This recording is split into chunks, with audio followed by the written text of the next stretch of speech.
to this course. We're going to be looking at basically values in education.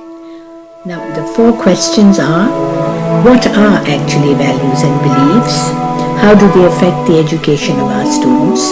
Who are the people whose values and beliefs affect the education of our students? And what happens if these values and beliefs are conflicting? Today I'm going to tell you a story. It's a story of 3 teachers, Mrs. X, Mrs. Y, and Mrs. Z. They all teach different sections of the same grade in the primary school, grade 4. Mrs. X has excellent handwriting. Her blackboard work is beautifully organized and presented. Since she draws beautifully, it always has drawings and illustrations which make it look even prettier. Mrs. X spends a lot of time teaching her students handwriting with correct letter formations and has given them a particular format to present their work. She encourages them to supplement their ideas and written work with pictures wherever possible, and believes that well-presented work always has an edge over badly presented work with better ideas. She is very organized and likes organized classrooms with children sitting quietly and focusing on their work. Mrs. Y is very creative. She loves to experiment with different ideas and doesn't really care about presentation formats. She likes using charts, diagrams, and webs to show understanding and doesn't care how good the handwriting is. Her class is always very chirpy, with children sitting in groups and discussing ideas. Mrs. Z is very technology savvy. She has a smart board in her classroom and she loves working with the children on it. She's very good with her computing and research skills. Her students use the iPad for everything and all their assignments are typed. They are encouraged to do a lot of extra research and their assignments have web links showing at the end.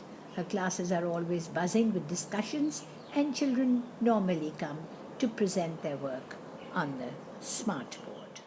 On Mondays, all 3 sections have to hand over a homework assignment on the same topic that matches the objectives of the school curriculum. This time, all 3 sections were asked to do the same assignment, which was a piece of creative writing on my chair. What do you think happened? Mrs. X's class produced a beautifully handwritten assignment in a particular handwriting script, strewn with pictures of a chair. There were pictures instead of words sometimes. The assignments were all in the same format on double-lined paper. Names in the right-hand corner, a margin drawn on the left, and the heading in the top middle. The students had written on a chair that everybody sits on. Mrs. Y's class assignments were very interesting indeed.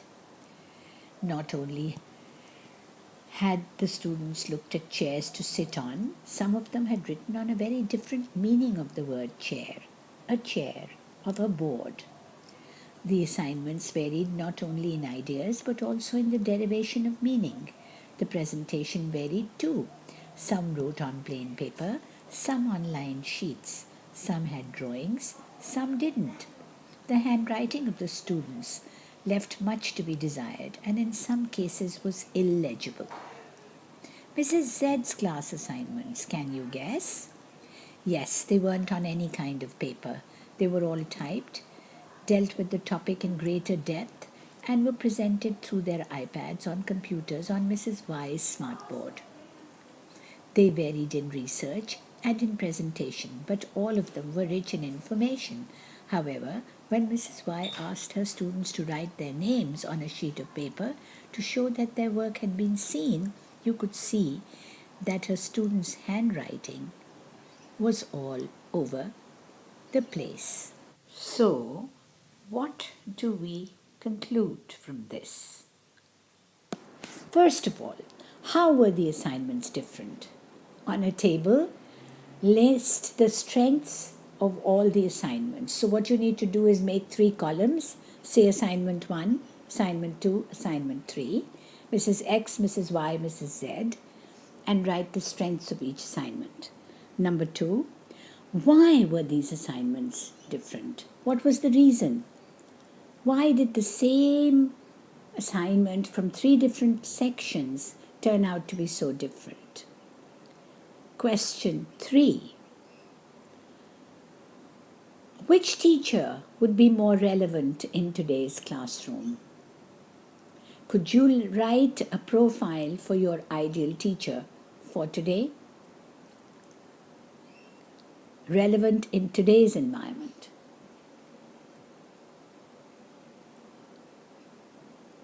Homework.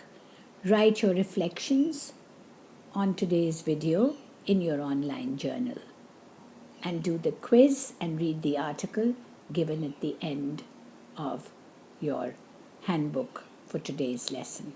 Goodbye. Hope to see you next time.